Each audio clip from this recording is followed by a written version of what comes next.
Piero San Giorgio, bonjour. Bonjour, bonjour. Comment vas-tu? Mais écoute, tout va bien. De retour de Paris et de la première grosse série d'interviews pour la promotion et d'émissions pour la promotion de la sortie de Survivre à la peur. Et donc d'un côté, très content parce que le livre marche très très bien, il a beaucoup de succès, mais aussi fatigué parce que on a enchaîné des semaines à 5 ou 6 rendez-vous par jour à Paris, et en sachant qu'entre chaque rendez-vous, il y a entre 45 minutes et 1 heure de trafic ou de métro, ça fait des longues journées. Mais bon, c'est ce qu'il faut, c'est le boulot. J'imagine. J'imagine. Donc, nous sommes le 19 et aujourd'hui, on va voir la présentation de ton livre à Genève, Petite séance de dédicace, oui. qui va bien se passer. Oui, c'est sur un lieu privé, donc personne qui n'est pas invité ne peut venir. Et en plus, nos amis de renversé.com Ouais. t'ont fait de la publicité. Oui, alors on verra. J'ai eu pas mal. En fait, j'en ai rien à branler de ces gens, donc c'est des idiots utiles du capitalisme. Donc, bon, moi, je m'en fiche. Mais c'est vrai que j'ai eu au moins une dizaine de personnes qui m'ont envoyé un message ces derniers jours pour me dire: Ah ouais, les antifas, ils veulent venir, je sais pas quoi. Bon, bah, déjà, ils peuvent pas venir. C'est comme les vampires, hein. Tu peux pas, s'ils sont pas invités, ils peuvent pas rentrer.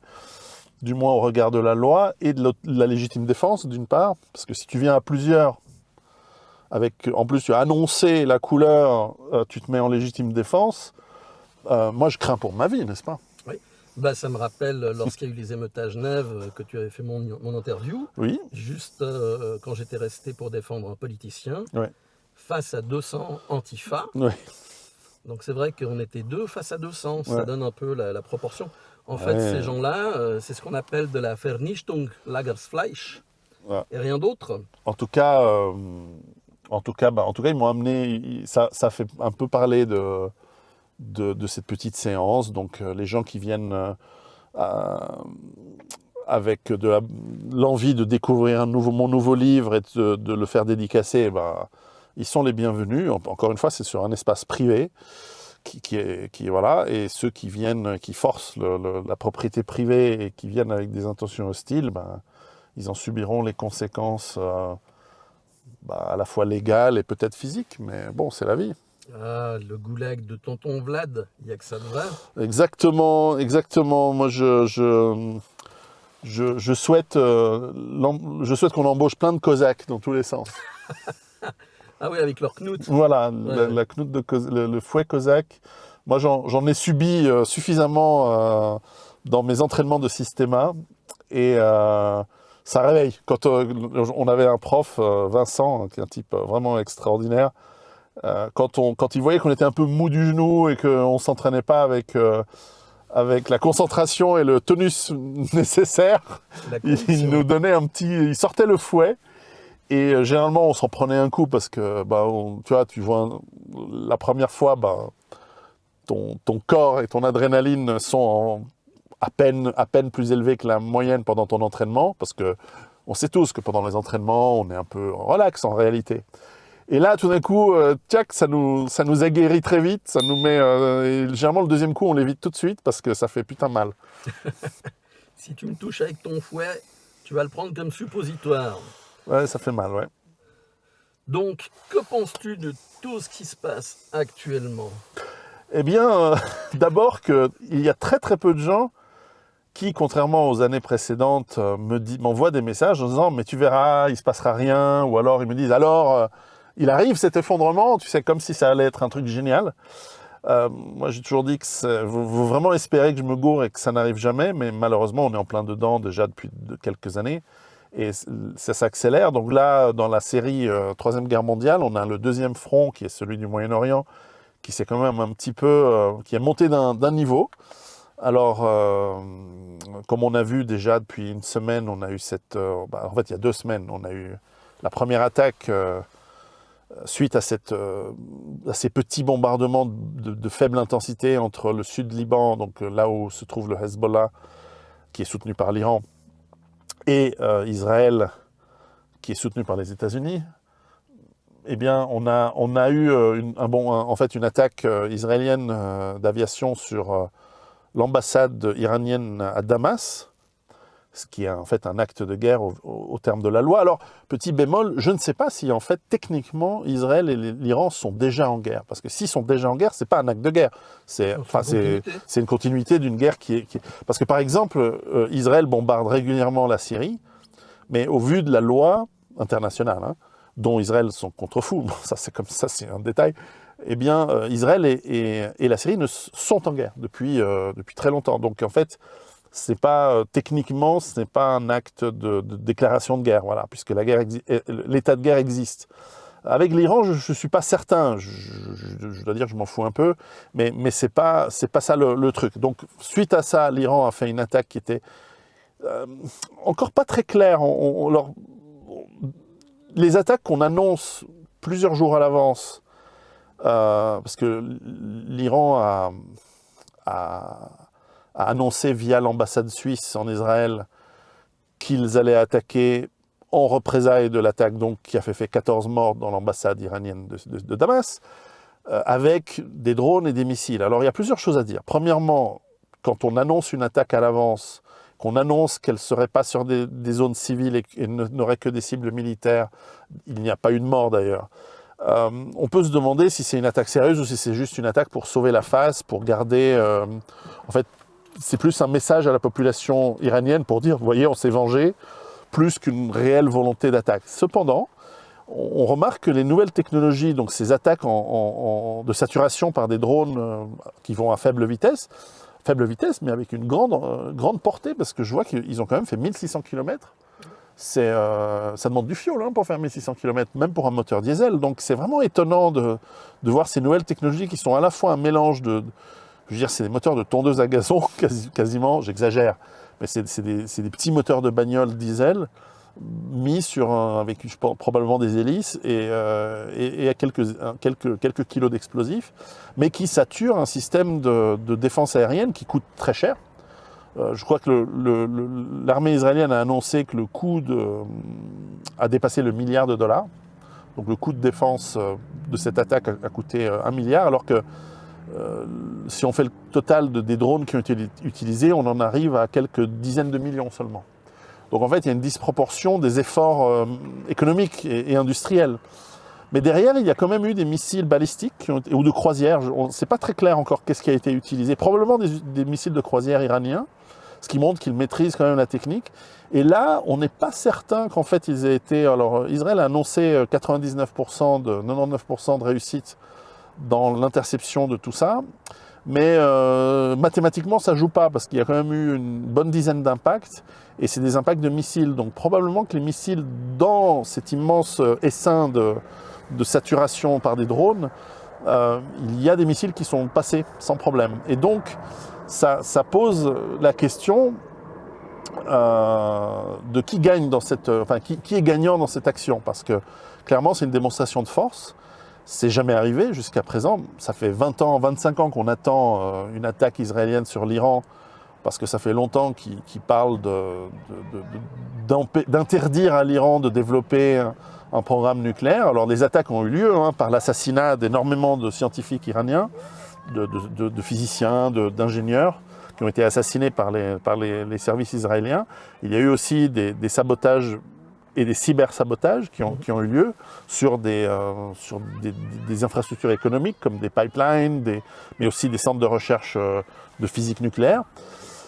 Bon, et jusqu'à présent, on ne sait pas si l'Iran avait fait... alors peut-être qu'il y a eu des assassinats dont on n'a pas entendu parler, etc. Mais enfin, on n'a pas vu vraiment de représailles iraniennes. Là, c'est la première fois que l'Iran, depuis longtemps, fait une représaille claire. Alors encore une fois, ils ont annoncé à l'avance, il n'y a pas eu de mort. Donc, c'est une autre manière de faire la guerre, qui est une guerre où, visiblement, on veut faire plus un avertissement à l'ennemi qu'autre chose. Tout ça étant dit, donc maintenant, alors, aujourd'hui, ce matin, Israël a lancé, soi-disant, mais l'Iran dit que non, Israël dit que oui, qui peut savoir ce qui s'est réellement passé, une attaque de missiles sur l'Iran, mais qui n'aurait pas fait beaucoup de dommages, en tout cas pas de morts. Bon, est-ce que c'est là aussi une riposte pour sauver la face? Difficile de savoir. Mais tout ça étant dit, nous sommes à Genève. Et peut-être que les gens qui ne connaissent pas la Suisse, et particulièrement Genève, ne se rendent pas compte. que Genève est un nid d'espions. c'est une ville de toutes sortes de trafics, où il y a toutes sortes de loustiques bizarres dans les hôtels 5 étoiles, et notamment la diplomatie et les services se rencontrent, y compris entre pays ennemis. Bien sûr. Et notamment pour faire des deals qui sont contraires, contre nature, qui sont contraires à la politique officielle des pays. Par exemple, entre l'Iran et Israël, c'était connu parce que je connaissais des banquiers qui avaient participé à la transaction financière qui allait avec, dont le père d'un ami en commun, qui lui avait transité l'argent où en fait les États-Unis vendaient des armes à l'Iran et se faisaient payer sur des comptes opaques qui servaient à financer illégalement les contre-révolutionnaires nicaraguayens, les Contras, dans les années 80. Donc il y a souvent des histoires de barbouzerie assez étonnantes, et particulièrement pour Israël, dans les années 80, lorsque la révolution islamique a démonté le Shah, et que celui-ci s'est exilé, eh bien, l'Iran se retrouvait avec de l'armement sophistiqué, vraiment le nec plus ultra de ce que faisaient les États-Unis. Je rappelle, par exemple, dans l'aviation des F-14, à l'époque, c'était le seul pays qui en avait à part les États-Unis, mais aussi notamment une très grosse flotte de F-4, des F-4 Phantom II, qui étaient des avions de chasse et de bombardement multirôles extrêmement performants pour les années 70, et qui étaient aussi utilisés par Israël. Et comme avec cette révolution islamique, beaucoup de pilotes, mais aussi et surtout beaucoup des ingénieurs et des techniciens au sol, ils étaient soit en prison, parce qu'ils étaient clairement pas ils étaient avec le Shah. L'armée était un peu la chasse gardée de l'aristocratie perse. Et donc des gens qui soutenaient le Shah, ils sont finis soit exilés, soit en prison. Et donc, lorsque l'Iran s'est retrouvé en guerre contre l'Irak, en 82, 80, je crois que c'est 8 ans de guerre, donc 80-88, pendant ces 8 années de guerre, l'aviation iranienne, elle a été très performante. Et tout le monde s'est dit, waouh, c'est incroyable, comment ils ont fait pour maintenir... parce qu'en fait, ils ont sorti les pilotes de prison, mais il manquait des équipes au sol, il manquait des gens pour réparer les avions, les maintenir, changer les moteurs, etc. Et même apporter des missiles et des armements qui soient compatibles avec les fantômes, avec les F-4.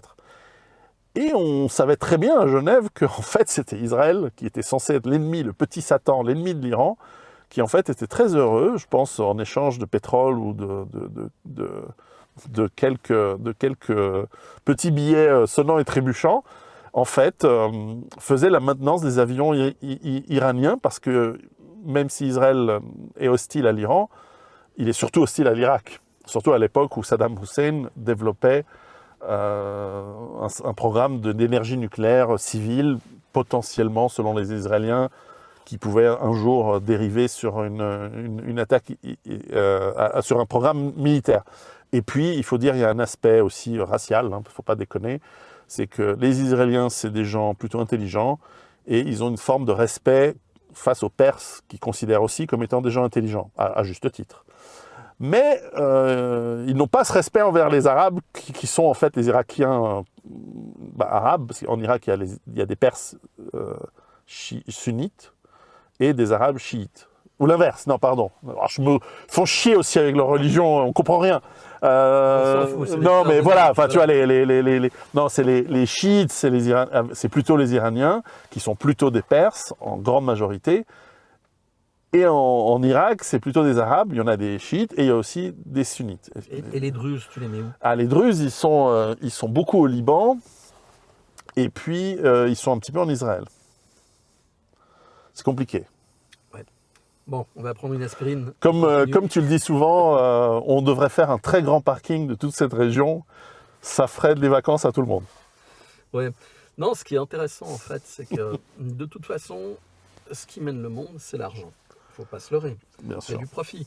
Alors, on peut très bien se mettre d'accord entre deux pays prétendument belligérants, de manière à dire, écoute, tu envoies tes ogives à tel endroit, comme ça, tu sauves la face pour tes gens. Ouais. Ça donne l'image que ça a été fait. Nous, on tire nos missiles, ça nous permet de les tester. Il y a peu de dégâts, il n'y a pas de morts.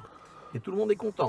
C'est tout à fait possible. C'est tout à fait possible qu'il y ait un immense esbrouf pour la raison suivante. Alors, beaucoup d'analystes nous disent qu'Israël aimerait entraîner en guerre les États-Unis contre l'Iran. Et ça se tient puisque Israël, à part s'il devait utiliser l'arme nucléaire, n'ont pas les moyens de faire des dommages critiques ils pourraient faire des attaques par-ci par-là, mais il faut bien se rendre compte que l'Iran est un pays qui est quand même gigantesque. Ça doit être 4 fois la France ou 3 fois la France comme taille, pour donner une idée, avec quand même, je sais pas, 80, 100 millions d'habitants, je ne sais pas combien ils sont, mais ils sont beaucoup. Et donc c'est un pays qui, en plus, comme je disais, c'est des gens intelligents, c'est des gens qui sont bien éduqués. Ils ont beaucoup mis de l'eau dans leur vin, si je puis dire, par rapport à la religion. Ils ne sont pas du tout... parce que moi, j'ai beaucoup d'amis israéliens qui me disent « Non, mais tu ne peux pas faire confiance à l'Iran, parce que moi, je suis pour la paix. » Donc, je leur dis « Vous devriez faire la paix avec l'Iran, vous devriez faire la paix avec les Palestiniens, et voici comment vous le faire. » Mais personne ne m'écoute. En revanche, eux me disent « Mais non, tu comprends, tu ne peux pas réfléchir avec l'Iran, parce que ce sont des fous de Dieu. » Ouais, enfin bon, moi, quand je vois les mecs de Jérusalem... bon, moi je dis vous êtes dans la même catégorie, les mecs. C'est du CMCM. C'est voilà, kiff kiff. Et en revanche, là on a vu que dans cette attaque de l'Iran sur cette riposte iranienne sur Israël, on a vu une attaque tout à fait sensée, pas du tout débile, pas du tout menée par un symbolisme religieux ou messianique. Moi, je considère que les Iraniens, ils sont pas fous, ils tiennent à leur pays. En fait, ils sont surtout perses avant tout. Ils savent qu'ils sont, même s'il y a des islamiques, un clergé, ils sont à la tête d'un pays qui a quand même 4000 ans, 5000 ans d'histoire. Je pense que c'est pas des débiles mentaux, c'est pas des tarés. Bien au contraire, c'est un peuple sophistiqué. Ils ont leurs intérêts. Aujourd'hui, ils sont en train de prendre le leadership dans le monde musulman comme étant ceux qui mènent. Et finalement, c'est un jeu étrange parce que d'un côté, à part que les dindons de la farce, c'est essentiellement les Palestiniens et les Européens, parce que j'y arrive. On voit que l'Iran est en fait en train de prendre un rôle de leadership moral dans la guerre contre Israël. Donc finalement, ils ont besoin d'Israël. Et c'est pour ça qu'à mon avis, le monde musulman, en réalité, enfin en tout cas les dirigeants du monde musulman, que ce soit les Turcs, les Arabes et les Perses, les Iraniens, pour prendre ceux de cette région et pas prendre les Indonésiens, parce qu'il y a plein d'autres mondes musulmans qui sont au-delà du monde, on va dire, voilà, arabo-musulman. Voilà, il y en a d'autres, c'est les Turcs.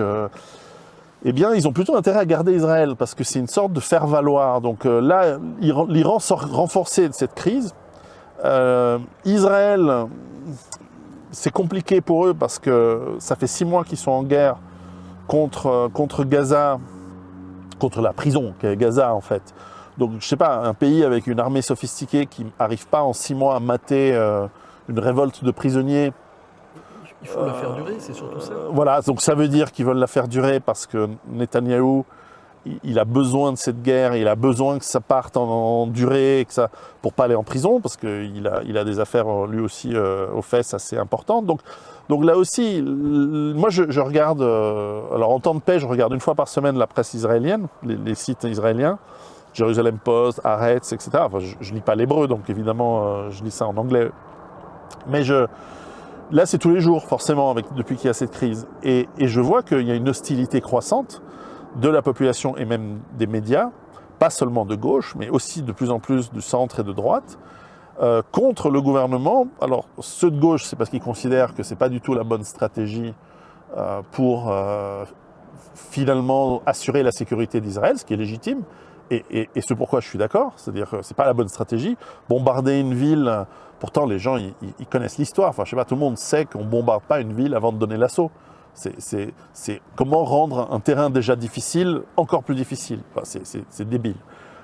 Deuxièmement, à gauche, enfin ça c'est à gauche, et à droite, il y a des gens qui se disent ouais mais c'est contre-productif parce qu'en attendant on n'a pas récupéré les otages, dans ces bombardements on en a tué la moitié. Donc c'est quoi ce bordel, vous y prenez comme des manches.